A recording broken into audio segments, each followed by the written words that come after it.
உட்கார முட்டி போடுறா செவடியா மூணை முட்டி போடுறா. அப்பா பானையை கவுத்திருக்காங்க. மாப்பிடிக்கு மூச்சு பிடிச்சிருக்குது அதனால கவுத்து வச்சு.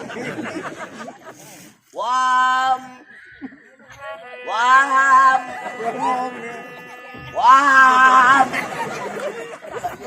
வாடாடி மூணு தாரியா இருக்கு என்னன்னா வந்து வாடா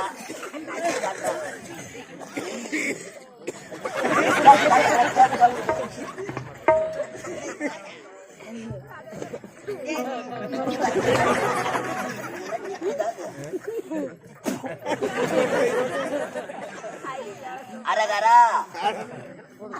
அரகரா அரகரா அரகரா வச்சா வச்சு அரகரா என்ன பாடம் எடுத்து வைக்கிறாங்க. அரகரா அரகரா